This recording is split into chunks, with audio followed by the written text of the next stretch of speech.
আবির বেচারা এবার অজ্ঞান খাওয়ার উপক্রম। পুরো হাক্কাবাক্কা হয়ে গেল ও। বাচ্চাগুলো কাছে আসতেই আবির হকচকিয়ে বলে উঠল, আরে আরে কি করছো তোমরা? আমি তোমাদের বাবা হতে যাব কেন? আরে আমার তো এখন বিয়েই হয়নি।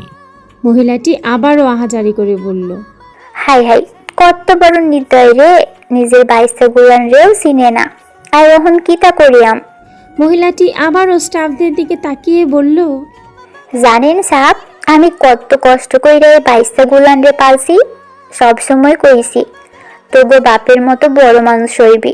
জানেন সাহেব, তার প্রাণনাথ এত পড়ালেখা জানে, দেখা আয়ু আর বাইসা গুলান রে পড়ালেখা করাইছি। হ্যাঁ গো, আই আঙার কেজি শিখাইছি, আর বাইসারা হন পটপট কইরা আঙার কেজি কয়। দেখেন এখন কি সুন্দর আঙ্গার কেজি কইব। বাবা শুননু, সাপে গো, ও তোমার আঙার কেজি শোনাও তো। মহিলাটির কথা মতো ছেলেটা সবার সামনে এসে বলতে লাগলো, আই নাম চুন্নু, আই উঠিং সকালবেলা, আই মুখ ধুইং, দেন আই হাকিং, তারপর আই খাইং ভাত, আফটার ভাত খাইং I going school, in the school I করিং লেখাপড়া, দেন আই ফিরিং বাড়ি।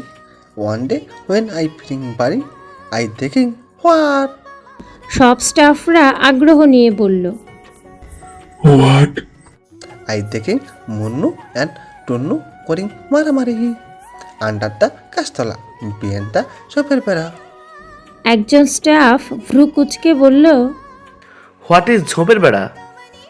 ওয়ান বাম্বু খাড়া খাড়া, আদার বাম্বু পাতালি করা, তার মাঝে পেরাক মারা, এইটারে কয় ঝোপের বেড়া। সব স্টাফগুলো হাসতে শুরু করে দিল। আবির পড়ে গেল এক মহা মুশকিলে। কি এক আপদ এসে জুটল কে জানে। হঠাৎ হইচই শব্দে আবিরের বাবা বাইরে এলো। আশরাফ রহমানকে দেখে সবাই চুপ হয়ে গেল। আবিরও ঘাবড়ে গেল ওর বাবাকে দেখে। না জানি বাবা কি মনে করে কে জানে। আশরাফ রহমান বলে উঠলেন, হচ্ছে এখানে এত হইচই কেন? আর এরা কারা? একজন স্টাফ ফট করে বলে উঠল, স্যার, এই মহিলার কথা অনুযায়ী ইনি আপনার পুত্রবধূ, আর এই বাচ্চাগুলো আপনার নাতি। আশরাফ রহমান আশ্চর্য হয়ে বললেন, হোয়াট?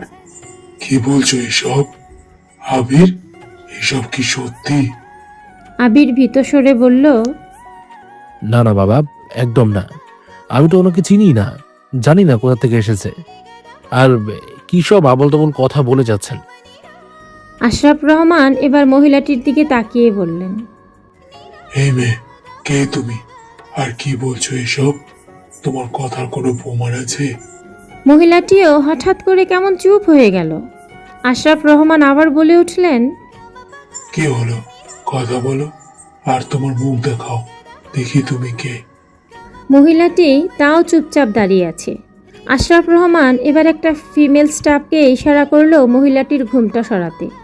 স্টাফটি এসে মহিলাটির ঘুমটা সরিয়ে দিলেন।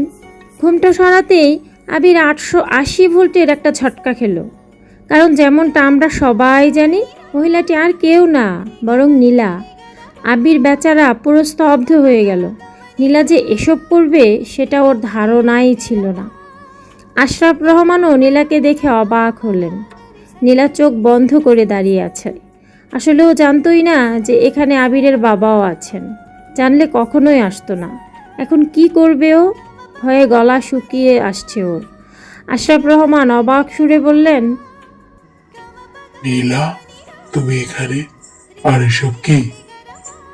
নীলা বেচারি কি করবে? আবিরকে মজা দেখাতে এসে নিজেই ফেঁসে গেল। এখন কি বলবে ও? আবিরও প্রচুর ভয় পেয়ে গেল। না জানি ওর বাবা ব্যাপারটা কিভাবে দেখেন।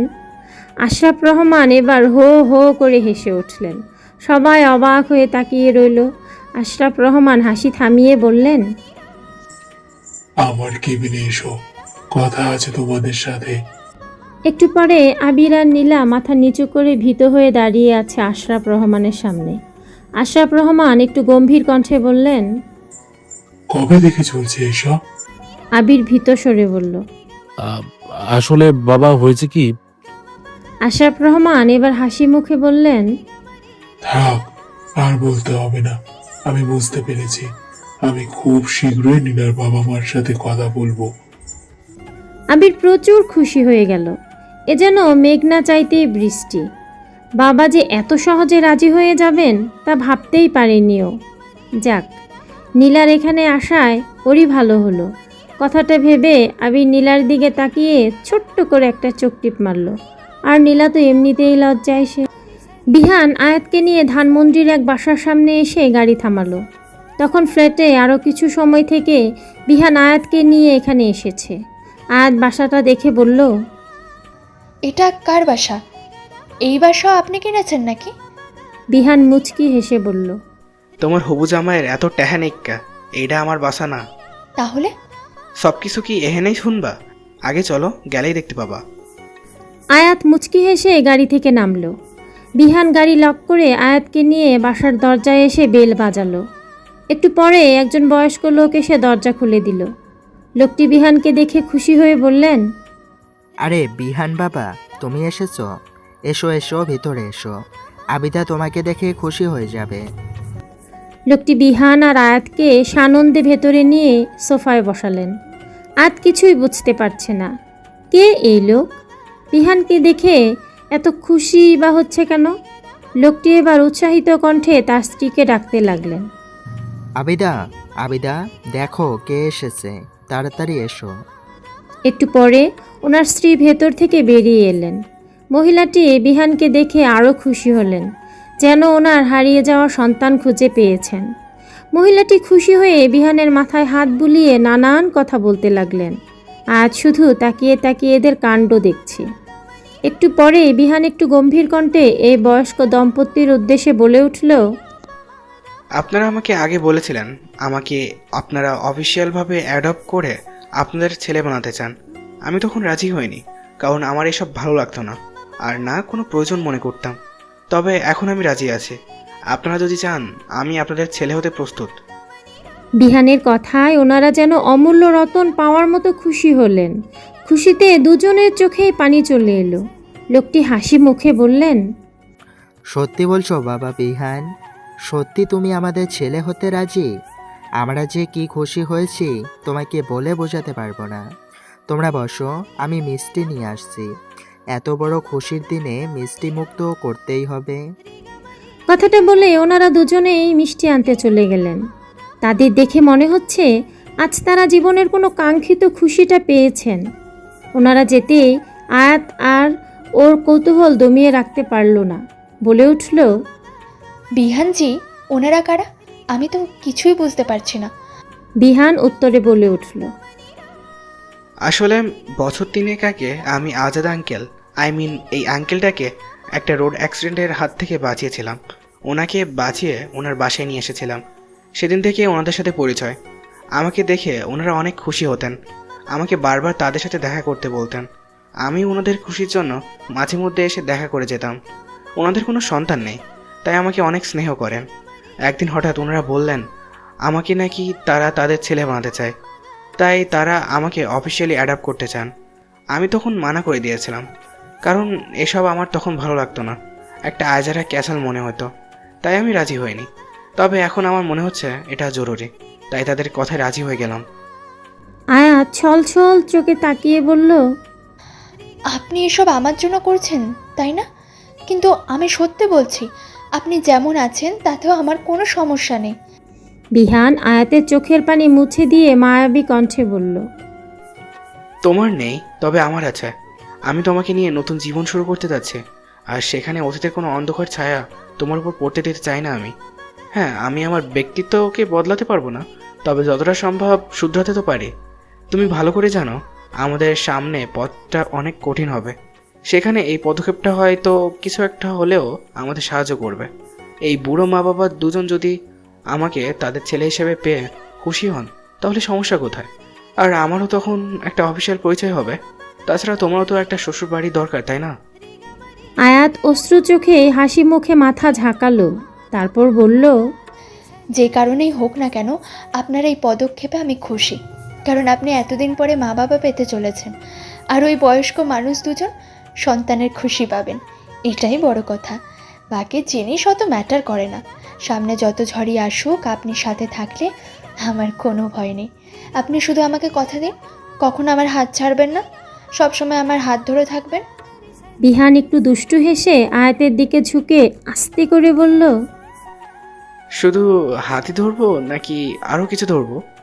আয়াত বিহানের বুকে হালকা চাপড় মেরে বলে উঠল। ছি, অসভ্য। বিহান হেসে দিল। একটু পরে মিস্টার আজাদ এবং তার স্ত্রী নানা রকমের মিষ্টি নিয়ে এলো।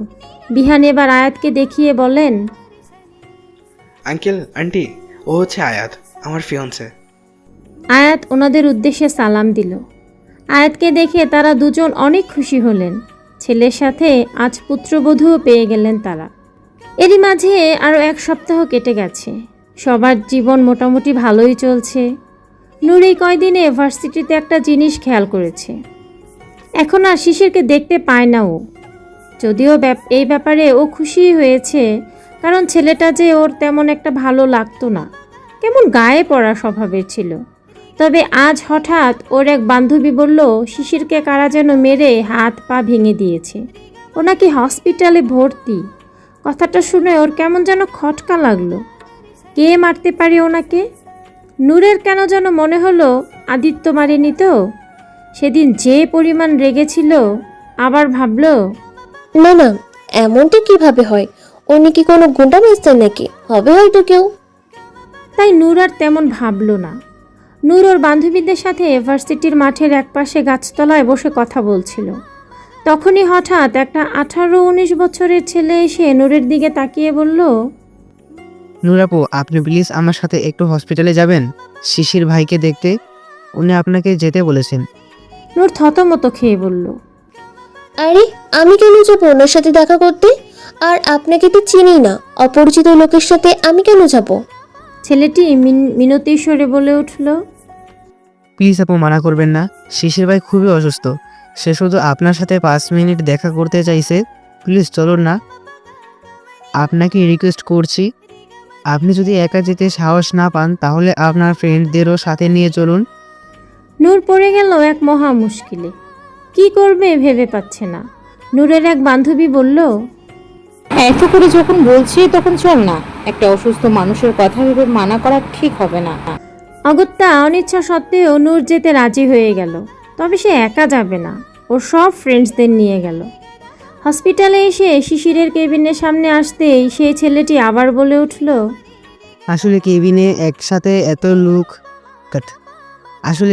একসাথে এত মানুষ যেতে মানা করেছে ডক্টর, তাই শুধু নূর আপু ভেতরে গিয়ে দেখা করুক, আমরা বাইরে ওয়েট করি। সবাই রাজি হয়ে গেল।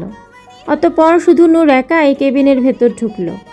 ভেতরে ঢুকে দেখলো শিশির বেডে চোখ বন্ধ করে শুয়ে আছে। মাথায় আর হাতে পায়ে অসংখ্য ব্যান্ডেজ। নূর একটু বেডের কাছে এগিয়ে গিয়ে আস্তে করে শিশিরকে ডাকলো। শিশির ভাইয়া? নূরের ডাকে শিশির চোখ খুলে তাকালো। নূরকে দেখে হাসার চেষ্টা করে বলল, আরে নূর, তুমি এসেছো, বসো না। নূর সৌজন্যমূলক হাসি দিয়ে বেডের পাশে থাকা টুলে বসলো। তারপর শিশিরের দিকে তাকিয়ে বলল, কেমন আছেন ভাইয়া? আর এসব কিভাবে হলো? শিশির একটা তিরস্কারের হাসি দিয়ে বলল, নিজেই আমার এই অবস্থা করিয়ে আবার জিজ্ঞেস করছো কিভাবে হলো? শিশিরের কথায় নূর অবাক হয়ে বলল, কি বলছেন এসব? আমি কিভাবে আপনার এই অবস্থা করলাম? হ্যাঁ, তুমিই তো করিয়েছো। আচ্ছা বলো তো, আমি কি কখনো তোমার সাথে খারাপ আচরণ বা কোনো অযাচিত কাজ করেছি? তাহলে নিজের বয়ফ্রেন্ডকে দিয়ে আমাকে এভাবে মারার মানে কি? আমাকে যদি তোমার এতই অসহ্য লাগে তাহলে আমাকে সেটা বলে দিতে, তাহলেই তো আর আমি তোমার সামনে আসতাম না। তাই বলে আমার সাথে এমন করবে তুমি? নূর যেন ভেবাচাকা খেয়ে গেল। কি বলছেন উনি? আমার আবার বয়ফ্রেন্ড কোথা থেকে আসলো? আর সেই বয়ফ্রেন্ড কিনা আবার ওনাকে মেরেও গেল? নূর বিস্মিত কণ্ঠে বলল, কি বলছেন ভাইয়া এসব? আমি তো কিছুই বুঝতে পারছি না। যেখানে আমার কোনো বয়ফ্রেন্ড নেই সেখানে তাকে দিয়ে আপনাকে মারানোর প্রশ্ন কোথা থেকে আসলো? আপনার নিশ্চয়ই কোথাও ভুল হচ্ছে। কেন, মিস্টার আদিত্য তোমার বয়ফ্রেন্ড না? তুমি তাকে বলনি আমাকে মারতে? নূর এবার স্তব্ধ হয়ে গেল। আদিত্য মেরেছে ওনাকে? কিন্তু কেন? আর ওকে তো কিছু বলেনিও। নূর একটা ঢোক গিলে বলল, আদিত্য আপনাকে মেরেছে? হ্যাঁ, কেন তুমি জানো না? নূর মাথা ঝাঁকালো, মানে সে জানে না। শিশির এবার একটু গম্ভীর কণ্ঠে বলল, বুঝতে পেরেছি। তার মানে সে তোমাকেও অন্ধকারে রেখেছে, তোমাকেও তার জালে ফাঁসিয়েছে। নূর এবার কাপা কাপা কণ্ঠে বলল, মানে? দেখো নূর, তুমি যাই ভাবো না কেন, আমি তোমাকে সত্যিকারের বন্ধু ভেবেছি আর সব সময় তোমার ভালোই চেয়েছি। তাই তোমাকে কিছু কথা বলতে চাই। কি কথা? তার আগে তুমি বলো তো, তুমি আদিত্যর সম্পর্কে কতটুকু জানো? উনি আমাদের বাসায় কিছুদিন হলো পেইং গেস্ট হয়ে এসেছে। শুনেছি বিদেশ থেকে এসেছে কোনো বিজনেসের কাজে, বাস এইটুকুই। যা সন্দেহ করেছিলাম তাই। নূরের বুকের ভেতর কেমন যেন দুরু দুরু করছে, কেমন যেন ভয় লাগছে ওর। নূর কম্পিত কণ্ঠে বলল, কি বলতে চাইছেন আপনি? নূর, ওই লোকটা তোমাকে ফাঁসিয়েছে। উনি কোনো বিদেশ থেকে আসেনি, বরং এখানে ঢাকায় থাকেন। আর ঢাকাতেই তার বিশাল বিলাসবহুল বাড়ি গাড়ি অফিস সবই আছে। তাহলে সে তার নিজের এত বড় বাড়ি রেখে তোমাদের ওই ছোট্ট বাসায় কেন পেইন গেস্ট থাকতে এলো? যার আশেপাশে শত শত গার্ডস আর কাজের লোক ঘুরে বেড়ায়, সে তোমাদের সুবিধা বঞ্চিত বাসায় কেন থাকছে? নূর যেন বাকরুদ্ধ হয়ে গেল। কি শুনছে ও এসব কি সত্যি? লোকটা ওদের এভাবে মিথ্যা বলেছে? নূরের কেন যেন বিশ্বাস করতে ইচ্ছা করছে না। শিশির তো মিথ্যাও বলতে পারে, হতেও পারে এসব বানিয়ে বানিয়ে বলছে। নূরের ভাবনার মাঝে শিশির আবার বলে উঠল, জানি আমার কথা হয়তো তুমি বিশ্বাস করবে না, হয়তো মনে হবে আমি মিথ্যা বলছি, তবে আমার কাছে আমার কথার প্রমাণ আছে। শিশির বেডের পাশে থাকা ওর ফোনটা নিয়ে ফোনের সোশ্যাল সাইট ঘেটে কিছু ছবি বের করে নূরকে দেখিয়ে বলল, এই দেখো, এখানে আদিত্যর অফিস বাড়ি গাড়ির ছবি দেওয়া আছে। এগুলো তো আর আমি হাতে বানাইনি, তাই না? ছবিগুলো দেখে নূরের হাত পা অবশ হয়ে এলো। তার মানে উনি সত্যিই ওদের মিথ্যা কথা বলেছেন? শিশির আবার বলে উঠল, শুধু এসবই না, আরও আছে। উনি একজন মাফিয়া গ্রুপের লিডার। ওনার একটা গ্যাং আছে, মানুষকে নির্দয়ভাবে মারা, তাদের খুন করা, আর নিত্যদিনের তার কাজ। এই আমাকে দেখো, বিনা অপরাধে কীভাবে মেরেছে আমাকে। নূরের কেমন যেন মাথা ঘুরছে, সব কিছু এলোমেলো লাগছে ওর কাছে। এসব কথা কানে শুনতে পেলেও মন মানতে চাচ্ছে না কিছুতেই। মনে হচ্ছে যেন ভয়ঙ্কর কোনো খারাপ স্বপ্ন দেখছে ও। এক্ষুনি ঘুম ভাঙলেই সব মিথ্যে হয়ে যাবে। কিন্তু ঘুম ভাঙছে না কেন? কেউ ওকে ঘুম থেকে জাগাচ্ছে না কেন? শিশির এবার বলল, আর হেনুর, আর একটা কথা আছে। উনি কিন্তু মেরিড, ওনার স্ত্রী আছেন। দেখো, আমি তোমার ভালো চাই বলে তোমাকে সবটা জানালাম, এখন বাকিটা তোমার ইচ্ছা। নূরের মাথায় যেন এবার আকাশ ভেঙে পড়ল। চোখের সামনে পৃথিবীটা গোল গোল ঘুরতে লাগলো। বুকের ভেতর অসহ্য যন্ত্রণা হচ্ছে। না না, এ হতে পারে না, সব মিথ্যে, সব। নূর আর সহ্য করতে না পেরে দৌড়ে রুম থেকে বেরিয়ে গেল। আর নূর যেতে শিশির একটা বিশ্বজয়ের হাসি দিল। ওর কাজ হয়ে গেছে, এটাই তো চাইছিল। আদিত্যকে মারার পরে শিশিরের মাথায় প্রতিশোধের আগুন জ্বলে উঠেছিল। তবে ও জানতো না যে আদিত্যের ক্ষমতার সামনে টিকে থাকতে পারবে না। তাই লোক লাগিয়ে আদিত্য আর নূরের সব খবর নিয়েছে। ও জানে নূরই আদিত্যের বউ, আর নূরই ওর সবচেয়ে বড় দুর্বলতা। তাই তো ও জায়গা বুঝে কোপ মেরেছে। এখন আর নূর আদিত্যের মুখও দেখতে চাইবে না। নূর বাইরে এসে দৌড়ে চলে গেল। নূরের বান্ধবীরা ঘাবড়ে গিয়ে ওর পেছনে ছুটল। নূর পাগলের মতো দৌড়াচ্ছে, নিজেকে উন্মাদ লাগছে ওর। এত কষ্ট কেন হচ্ছে বুঝতে পারছে না ও। শিশিরের কথাগুলো কিছুতেই ওর বিশ্বাস করতে ইচ্ছা করছে না। যদিও ওর নিজেরও আদিত্যকে সন্দেহ হতো, কেমন রহস্যময় লাগতো তাকে। আদিত্যের কথায় মাঝে মধ্যে মনে হয় সে নূরকে আগে থেকেই চেনে। মনে হয় কিছু একটা লুকাচ্ছে সে। তবে সত্যিটা যে এত ভয়ঙ্কর হবে তা কখনোই ভাবেনি নূর। বারবার শুধু একটা কথাই কানে বাজছে, আদিত্য ম্যারিড, সে বিবাহিত। না! নূর দুই কান চেপে ধরে নিচে বসে পড়ল। অসহ্য যন্ত্রণা হচ্ছে ওর। নূরের বান্ধবীরা দৌড়ে এসে নূরের কাছে বসে ওকে ধরে চিন্তিত স্বরে বলল, এই নূর, কি হয়েছে তোর? এমন করছিস কেন? নূর ওর বান্ধবীকে ধরে ফুপিয়ে ফুপিয়ে কেঁদে উঠল। ওর বান্ধবীরা আরও ঘাবড়ে গেল, বারবার শুধু জিজ্ঞেস করছে কি হয়েছে। নূর কিছুক্ষণ পর একটু শান্ত হয়ে ওদের সবটা খুলে বলল। নূরের কথা শুনে ওরা সবাই অবাক হয়ে গেল। নূরের এক বান্ধবী বলে উঠল, আচ্ছা একটা কথা বলতো, এসব শুনে তুই এত কাঁদছিস কেন? তার মানে কি তুই আদিত্য ভাইয়াকে ভালোবেসে ফেলেছিস? নূর এবার চুপ হয়ে অবাক চোখে তাকিয়ে রইল। এই প্রশ্নের উত্তর তো ও নিজেই জানে না। সত্যিই তো, ওর এত কষ্ট হচ্ছে কেন? আমি কি তাহলে সত্যি ওনাকে ভালোবেসে ফেললাম? একটু পরে নূরের বান্ধবীরা ওকে ধরে একটা চেয়ারে বসালো। নূরের আরেক বান্ধবী বলে উঠল, আচ্ছা তুই কাঁদিস না, আমরা বিষয়টা ভালো করে খোঁজ নিয়ে দেখি। আগে কোনো মন্তব্যে আসা ঠিক হবে না। ইন্টারনেটের যুগে কোনো কিছুই বের করা অসম্ভব না। কথাটা বলে ওর বান্ধবী ফোন বের করে আদিত্যের সব সোশ্যাল সাইট চেক করতে লাগলো। নূর শুধু মনে মনে আল্লাহর কাছে দোয়া করছে শিশিরের সব কথা যেন মিথ্যে হয়ে যায়, সব যেন ভুল প্রমাণিত হয়। তবে নূরকে হতাশ করে দিয়ে ওর বান্ধবী মলিন মুখে বলে উঠল, ইয়া নূর, শিশির যা বলেছে একদমই সত্যি বলেছে। সোশ্যাল সাইটে ওনার সব ডিটেলস দেখা যাচ্ছে। হ্যাঁ, মাফিয়া হওয়ার ব্যাপারটা নিয়ে নেটে তেমন কিছু পেলাম না, তবে ওনার রিলেশনশিপ স্ট্যাটাস ম্যারিড দেওয়া আছে, তবে ওনার বইয়ের কোনো ছবি কোথাও নেই। নূর এবার সত্যি সত্যি ভেঙে পড়ল। ওর জীবনে হঠাৎ এমন মোড় আসবে ভাবতেই পারেনি ও। সব কিছু দেখার পরও কেন যেন ওর এসব বিশ্বাস করতে ইচ্ছাই করছে না। নূরের এক বান্ধবী বলে উঠল, এমনও তো হতে পারে উনি মিথ্যে স্ট্যাটাস দিয়ে রেখেছে। অনেকে এমন করে থাকে যাতে কোনো মেয়ে তাকে বিরক্ত না করে। নূর যেন একটা আশার আলো দেখতে পেল, মনে মনে বলল, এমনটাই যেন হয়। নূরের আরেক বান্ধবী বলে উঠল, আমরা এক কাজ করি, নেটে তো আদিত্যের অফিস আর বাসার অ্যাড্রেস দেওয়া আছে, আমরা সেখানে কি খোঁজ নিয়ে দেখতে পারি, তাহলে আসল ব্যাপারটা বেরিয়ে পড়বে।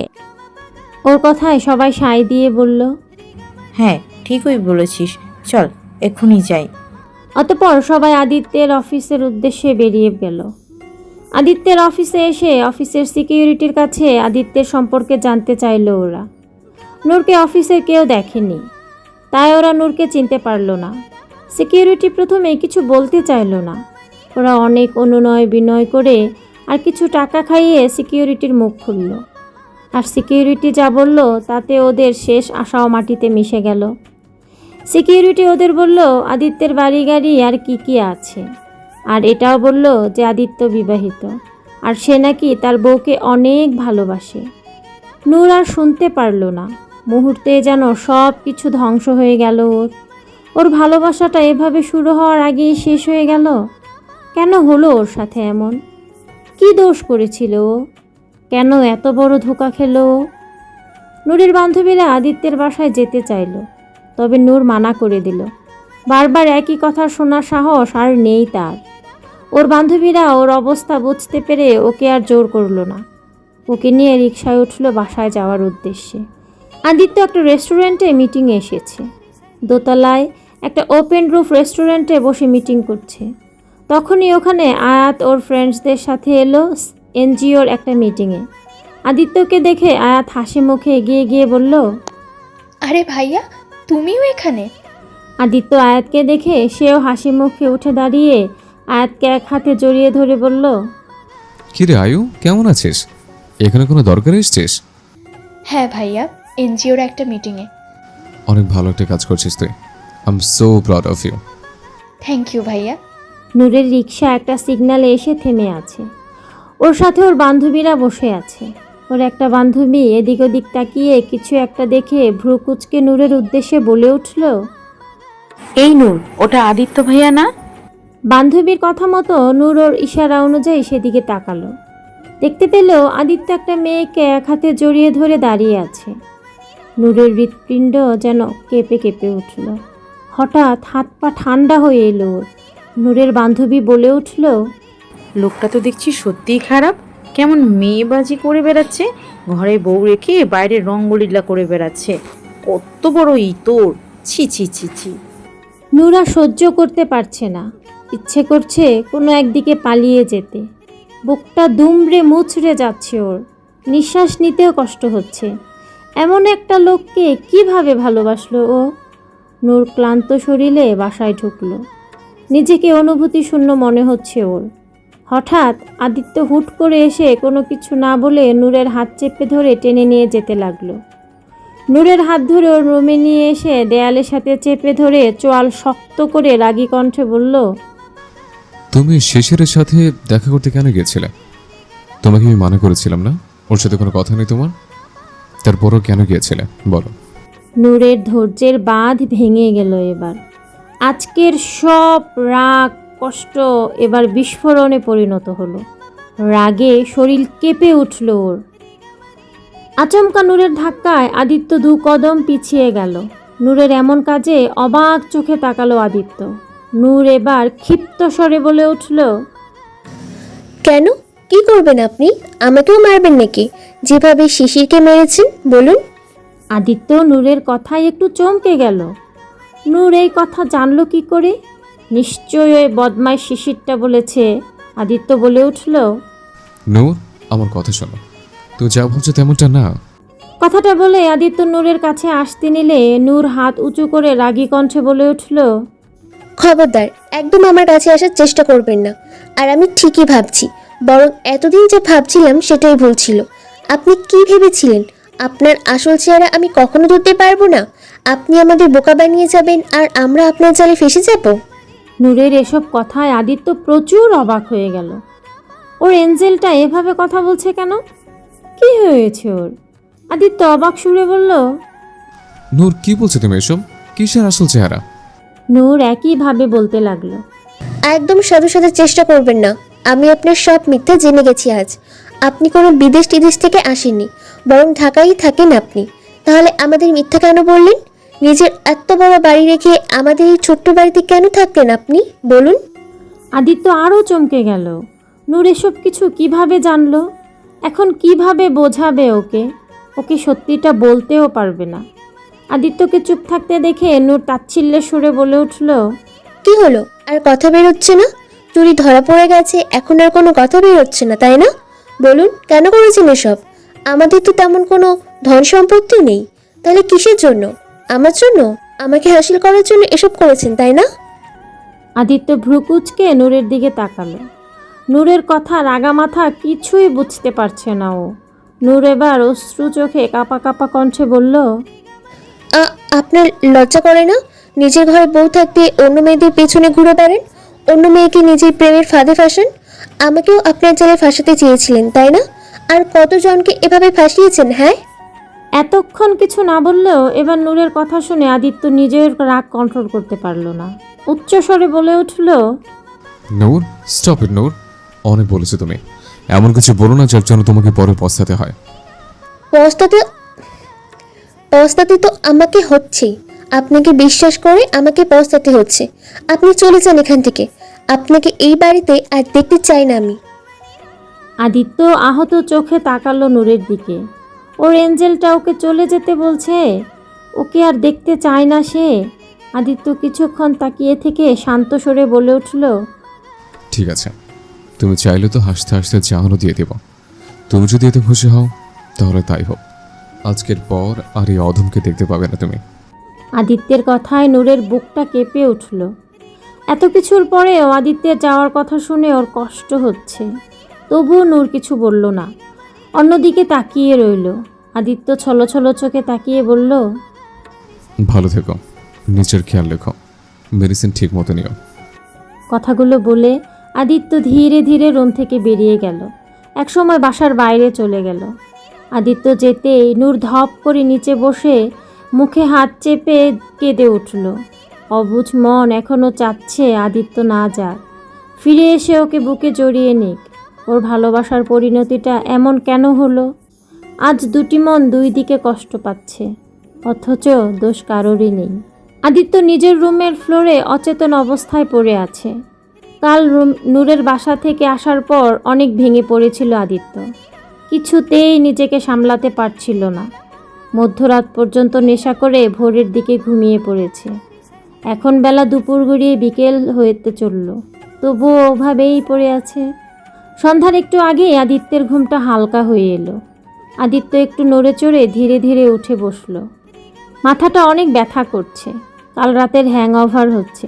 আদিত্য 2 হাতে মাথা চেপে বসে রইল। ঠিক সেই মুহূর্তে দরজা ঠেলে আবির আর বিহান হুড়মুড় করে ভেতরে আসলো। ভেতরে এসে কোনো কিছু না বলে সোজা আদিত্যের হাত ধরে টেনে ওকে তুলে ওয়াশরুমের দিকে নিয়ে যাচ্ছে। আদিত্য হকচকিয়ে বলে উঠল, এই কি করছিস? তোরা ছাড় আমাকে। আদিত্যের কথায় বিন্দু মাত্র ভ্রুক্ষেপ না করে আবির আর বিহান আদিত্যকে টেনে নিয়ে এলো ওয়াশরুমে ঢুকিয়ে দিল।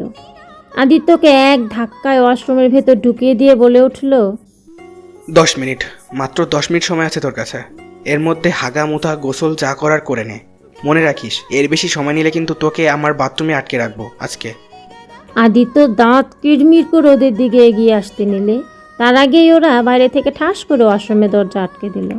দরজা আটকে দিয়ে উচ্চস্বরে বলে উঠল, ইয়োর টাইম স্টার্টস নাও।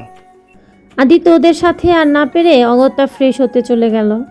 এমনিতেই ওর এখন শাওয়ার নেওয়া দরকার, তাই বেশি না ভেবে আদিত্য শাওয়ার নিতে চলে গেল। এই দুটোকে তো ও পরে দেখে নেবে। ওদের দেওয়া টাইম অনুযায়ী আদিত্য 10 মিনিটের ভেতরেই শাওয়ার শেষ করে ওয়াশরুমে থাকা একটা ট্রাউজার পেঁচিয়ে দরজায় টোকা দিয়ে দরজা খুলতে বলল। কিছুক্ষণ পর ওরা দরজা খুলে দিল। দরজা খুলে দিয়ে আবারও আবির আর বিহান আদিত্যের 2 হাত ধরে ওকে টেনে বেডের কাছে নিয়ে আসলো। আদিত্য বিরক্তিকর কণ্ঠে বলল, মেয়ে কি করছিস তোরা? এমন টানাটানি শুরু করেছিস কেন আমাকে নিয়ে? ছাড় বলছি। দেখ, মন মেজাজ কিন্তু এমনিতে বিগড়ে আছে, শেষে কিন্তু সব রেশ তোদের উপর ঢালবো, বলে দিলাম। ওরা দুজন আবারও আদিত্যের কথায় কোনো প্রত্যুত্তর না করে ওকে ধরে বেডের কাছে নিয়ে এসে একটা পাঞ্জাবি ওকে পরিয়ে দিতে লাগলো। আদিত্য এবার আরও অবাক হয়ে বলল, আরে আজব, পাঞ্জাবি কেন পড়াচ্ছিস আমাকে? দেখ, এবার কিন্তু বেশি হয়ে যাচ্ছে, আমার রাগ জ্বালাস না, বলে দিলাম। আবির আর বিহান এমন একটা ভাব করছে যেন আদিত্যের কথা ওদের কানেই ঢুকছে না। ওরা ওদের কাজ করেই যাচ্ছে। আদিত্যের কথার মাঝে ওরা জোর করে পাঞ্জাবিটা পরিয়ে দিল। তারপর আদিত্যের গায়ে একটু বডি স্প্রে করে দিল। তারপর আবির আর বিহান আবারও আদিত্যের হাত ধরে ওকে বাইরের দিকে নিয়ে যেতে লাগলো। আদিত্যের এবার সত্যি চরম রাগ উঠে যাচ্ছে। দুটোর মাথায় কি চলছে কিছুই বুঝতে পারছে না ও। নিজেকে ছাড়ানোর চেষ্টা করে চোয়াল শক্ত করে বলে উঠল, আমাকে কোথায় নিয়ে যাচ্ছিস? করতে চাচ্ছিস কি তোরা? বলবি আমাকে। এতক্ষণে বিহান বলে উঠল, কই আবার তোর শাদি করানোর লাগা। আদিত্য যেন আকাশ থেকে পড়ল। আশ্চর্য হয়ে উচ্চস্বরে বলে উঠল, what, have you gone mad? কি যাতে বলছিস? আবির বলে উঠল, হ্যাঁ, আমি বিহান ঠিকই বলেছে। আজকে তোমাকে আমরা আবার বিয়ে দেব। অনেক হয়েছে, তোমাকে আর ওই তার ছেঁড়া মেয়ের পিছনে ঘুরে নিজের জীবন বরবাদ করতে হবে না। আজকে আমরা তোমাকে আবার বিয়ে দেব, তাও ওই মেয়ের থেকে শতগুণ সুন্দরী রূপবতী মেয়ের সাথে বিয়ে দেব তোমাকে। আদিত্য যেন হতভম্ব হয়ে গেল।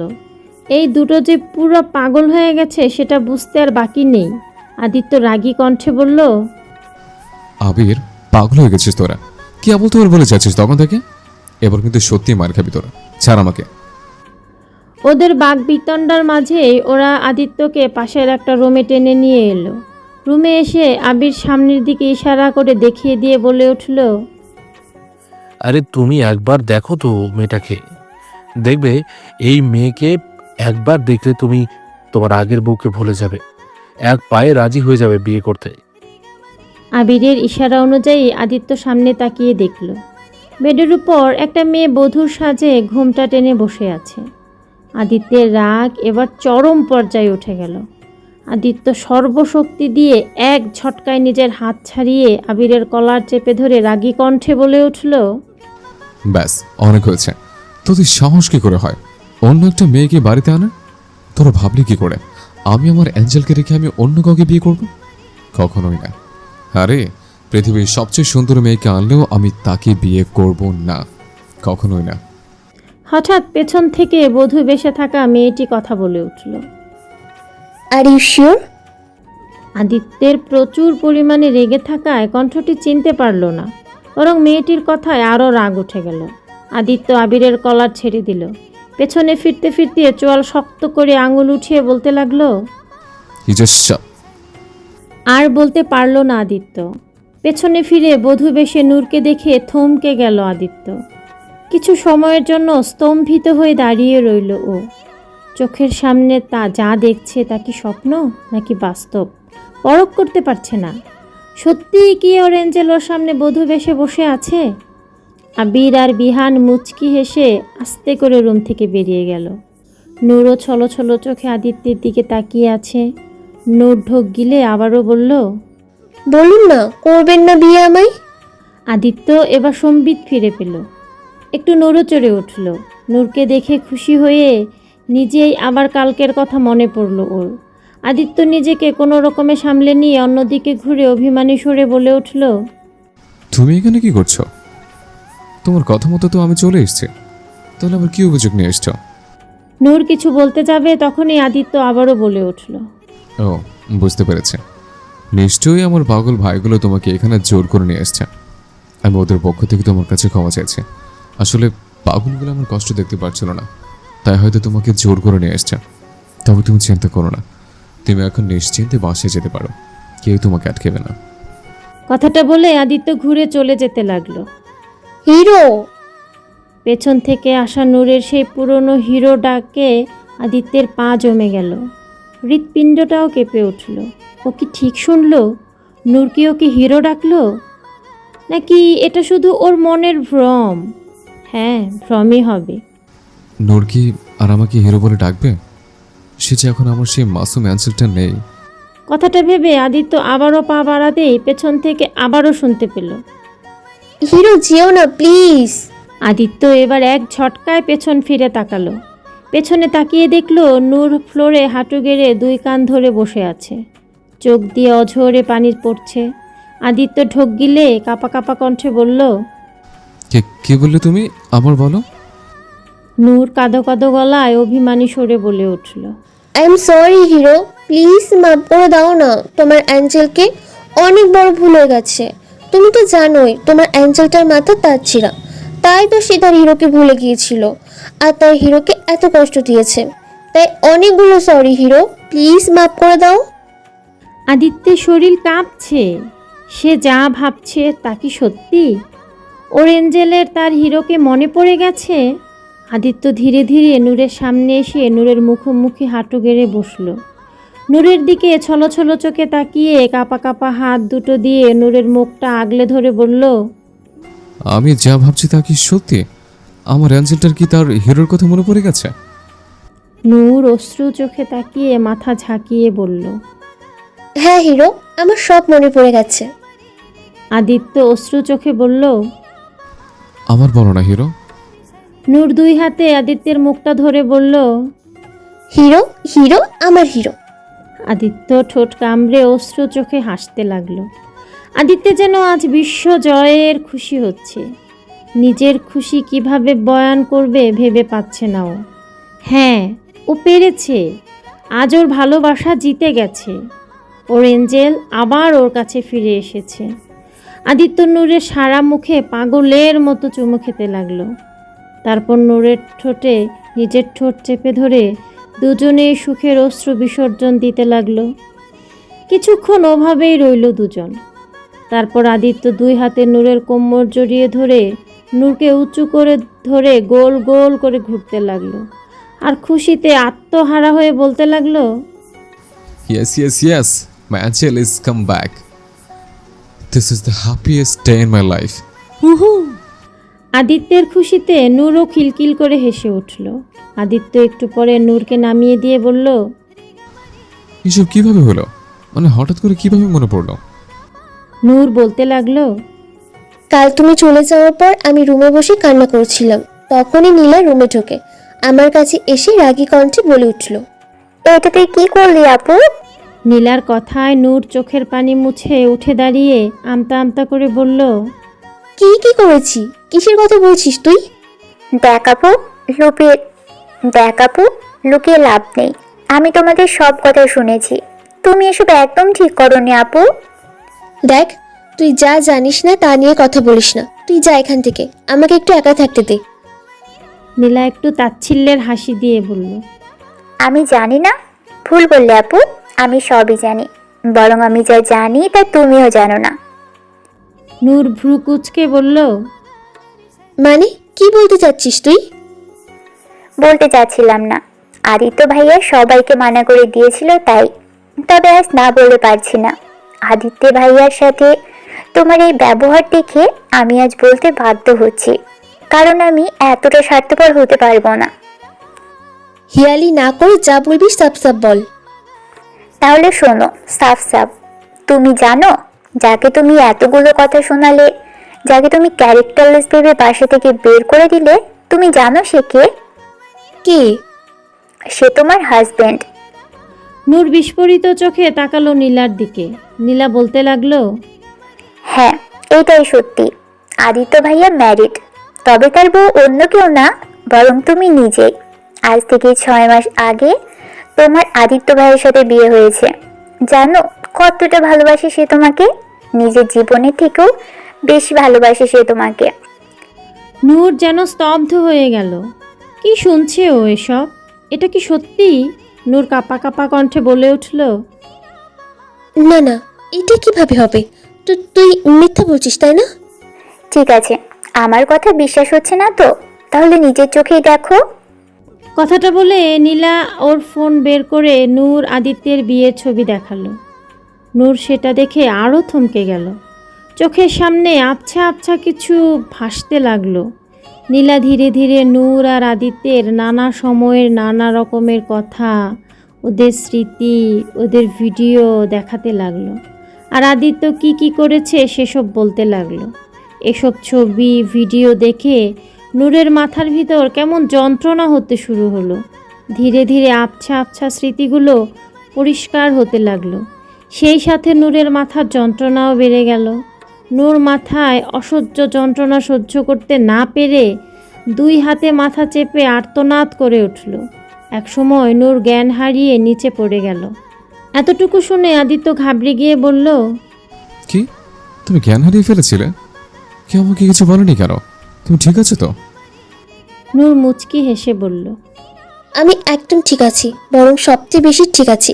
কারণ কাল জ্ঞান ফেরার পর আমার হিরোর কথা সব মনে পড়ে গেছে আমার। আর আমি ইচ্ছে করেই তোমাকে কিছু বলতে মানা করেছি, কারণ আমি তোমাকে সারপ্রাইজ দিতে চেয়েছিলাম। আদিত্য হাসি মুখে বলল, এটা আমার জীবনের সবচেয়ে বেস্ট সারপ্রাইজ। আমার যে খুশি লাগছে আমি ভাষায় প্রকাশ করতে পারবো না। নূর কিছুটা অভিমান দেখিয়ে বলল, কচু খুশি হয়েছে, তুমি তো আমাকে বিয়ে করতে রাজি হলে না। আদিত্য মুচকে হাসলো, তারপর বলল, আমি কি জানি নাকি জোরো তোমার কথা বলছে? আর তাছাড়া আমাদের তো বিয়ে হয়ে গেছে, তাহলে আবার কেন বিয়ে করতে হবে? তখন তো আমার কোনো হুঁশ ছিল না, বিয়ে কি জিনিস তা আমি জানতাম না। তাই এখন আমি আমার পুরো সজ্ঞানে তোমাকে বিয়ে করতে চাই। বলো, করবে আমাকে বিয়ে?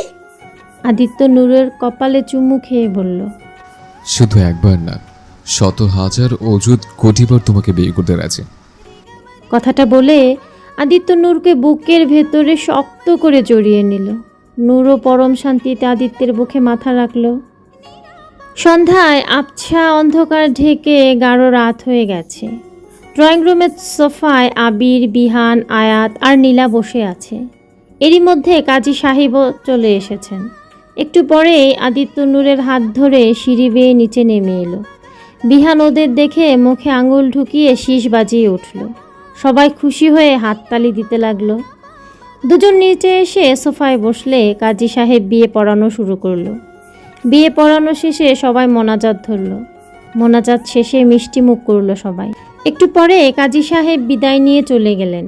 সবাই একসাথে রাতের ডিনার শেষ করে সোফায় বসে কথাবার্তা বলছে। আবির নূরের পাশে বসে বলল, wow, I am so happy. আমার কিউট ভাবি ডলটা আবার ফিরে এসেছে। এখন আমরা আবার আগের মতো মস্তি করব। কথাটা বলে আবির নূরের দিকে হাই ফাই করার জন্য হাত বাড়িয়ে দিল। নূরও হাসি মুখে আবিরের সাথে হাত মিলিয়ে হাই ফাই করে বলল, অফকোর্স দেবর, ইউ গোনা বি রক। ইস, কতদিন পর দেবর ডাক শুনলাম, কলিজাখানা ঠান্ডা হয়ে গেল। আবিরের কথায় সবাই হেসে দিল। এভাবেই সবাই নানান কথা আড্ডা জুড়ে দিল। বেচারা আদিত্য মনে মনে চরম বিরক্ত। এতদিন পরে নিজের বউকে কাছে পেয়েছে, কোথায় একটু তার সাথে সময় কাটাবে, কিন্তু এই আপদগুলো ছাড়ছেই না ওকে। আর এই ম্যাডামই বাকি সুন্দর আড্ডায় মজে গেছে, যেন এসবের জন্য এখানে এসেছে। না, আমাকেই কিছু একটা করতে হবে। কথাটা ভেবে আদিত্য গলা খাকারি দিয়ে বলল, বলছিলাম রাত তো অনেক হলো, তোদের নিশ্চয় ঘুম পাচ্ছে, রুমে গিয়ে শুয়ে পড় তোরা। ওরা সবাই ভালো করে জানে যে আদিত্য তাদের কেন তাড়াচ্ছে, তাই আবির বাঁকা হেসে বলল, কি বলো ভাইয়া, ঘুম? আর আমাদের কে ছড়াচ্ছে এসব মিথ্যে অপবাদ?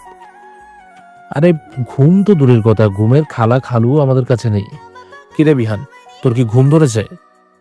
বিহান আবিরের দুষ্টুমি ধরতে পেরে ওর সাথে সাই দিয়ে বলে উঠল, আরে কি কস, ঘুম আবার কোন বাপের পোলা? হ্যাঁ রে তো আমি চিনিই না, আজকে প্রথম নাম শুনলাম। আয়াতার নীলাও ওর দুষ্টুমিতে সাই দিল। আবির বলে উঠল, দেখেছো, আমাদের কারোরই ঘুমের কোনো প্ল্যান নেই। আরে আজকে তো আমরা পার্টি করব। ভাবিডল আসার খুশিতে সারা রাত পার্টি হবে, তাই না ভাবিডল? নূর একবার আর চোখে আদিত্যের দিকে তাকিয়ে দেখলো আদিত্য চোখ গরম করে তাকিয়ে চোখের ইশারায় মানা করতে বলছে। নূর জানে এরা সবাই আদিত্যকে জ্বালানোর জন্য এসব করছে, তাই সেও একটু মজা নেওয়ার জন্য ওদের সাথে সাই দিয়ে বলল, হ্যাঁ অবশ্যই, আজকে তো আমরা সারা রাত পার্টি করব। এদের কথায় আদিত্যের চোখ কপালে উঠে গেল। বেচারা কই আরও এদের বিদায় করতে চাচ্ছে, আর এরা কিনা সারা রাত পার্টি করার প্ল্যান করছে। আর আমার বউটা আছে একজন, কি সুন্দর ধীরে ধীরে করে রাজ হয়ে গেল, নিজের বরের কোনো চিন্তাই নেই তার। আদিত্যের আফসোসের মাঝেই আবির উঠে গিয়ে মিউজিক প্লেয়ারে পার্টি অল নাইট গানটা প্লে করে দিল। তারপর উড়াধুরা ডান্স শুরু করে দিল। ইহান, আয়াত আর নীলাও ওর সাথে যোগ দিল। আবির এসে নূরের হাত ধরে নিয়ে গেল ডান্স ফ্লোরে। তারপর সবাই মিলে নাচানাচি শুরু করে দিল। এসব দেখে আদিত্য চরম বিরক্ত। প্রায় 10 মিনিট এভাবে চলার পর আদিত্যের ধৈর্যের বাঁধ ভেঙে গেল। আদিত্য উঠে গিয়ে ঠাস করে মিউজিক প্লেয়ারটা বন্ধ করে দিল। মিউজিক বন্ধ হওয়ায় সবাই নাচানাচি বন্ধ করে আদিত্যের দিকে তাকালো। আদিত্যের ঘরের কোণা থেকে একটা লাঠি বের করে নিয়ে এলো। তা দেখে সবাই শুকনো ঢোক গিলল। আদিত্য ওদের সামনে এসে আয়াত আর নীলার উদ্দেশ্যে বলল, তোমরা দুজন এখনো নিজেদের রুমে যাও, রাইট নাও। বলতে দেরি, আয়াত আর নীলার ওখান থেকে ফুরুত দিতে দেরি লাগলো না। দুজন দ্রুত ওখান থেকে চলে গেল। আদিত্য এবার আবির আর বিহানের দিকে তীক্ষ্ণ দৃষ্টিতে তাকিয়ে ওদের দিকে এগিয়ে আসতে লাগলো। আবির বেচারা ভয়ে ভয়ে বলল, ভাই কি করছো? আমি না তোমার কিউট গুলুগুলু ভাই। বিহানও ভয়ে ভয়ে বলে উঠল, আদি, আর আমি না তোর জিগরি কলিজার দোস্ত, আমাগুলোকে এমতো করবি তুই? আদিত্য ওদের কোনো দোহাই না মেনে লাঠি নিয়ে ওদের দিকে তেড়ে আসতে আসতে বলল, আজকের দিনে তোদের কাউকে আমি চিনি না, তোরা দুটো এখনই বের হবে আমার বাসা থেকে, যা দূর হ। ওরা দুজন লেজ গুটিয়ে বাইরের দিকে দৌড় দিল। ওরা দরজার বাইরে আসতে আদিত্য ঠাস করে ওদের মুখের উপর দরজা বন্ধ করে দিল। আবির দরজার বাইরে থেকে মেলোড্রামা করে বলল, বাহ ভাই বাহ, বাহ ভাই বাহ, আজ বউ পেয়ে ভাইকে ভর করে দিলা। এত রাইতে আমাদের মতো আবলা দুটো নওজোয়ান ছেলেকে বাসার বাইরে বের করে দিলা। এখন যদি রাস্তার গুন্ডি মস্তান মেয়েগুলো আমাদের ইজ্জতের উপর হামলা করে, তখন আমাদের কি হবে? বিহান চোখ মুখ কুচকে বলল, ইয়াক সি, কি সব আবাল মার্কা কথা কস, লাগতাছে তোর হার্ড ড্রাইভে ভাইরাস ধরে গেছে গা, ভালো করে সার্ভিসিং কর, হালার খালি আজাইরা কথাবার্তা। আরে তো কি করব, এত রাতে এখন যাবো কই? চল আমার লগে, আমার কোয়ার্টারে আজ যা হইয়া থাকবি। ঠিক আছে, চলো। আদিত্য দরজা লাগিয়ে পেছন ফিরে এবার নূরের দিকে সরু চোখে তাকালো। নূর এবার কোনো দিকে পালাবে সে রাস্তা খুঁজছে। আদিত্য যে এবার ওর 12টা বাজাবে সেটা নিশ্চিত। নূর 2 হাতে শাড়িটা একটু উঁচু করে ধীরে ধীরে পেছাতে লাগলো। তারপর উল্টো ঘুরে দৌড় দেওয়ার প্রস্তুতি নিল। তবে তার কাজে সফল হলো না সে। নূর দৌড় দিতেই আদিত্য পেছন থেকে দৌড়ে এসে নূরের হাত ধরে ফেলল। নূরের হাত ধরে ওকে দেয়ালের সাথে আটকে দিয়ে বলল,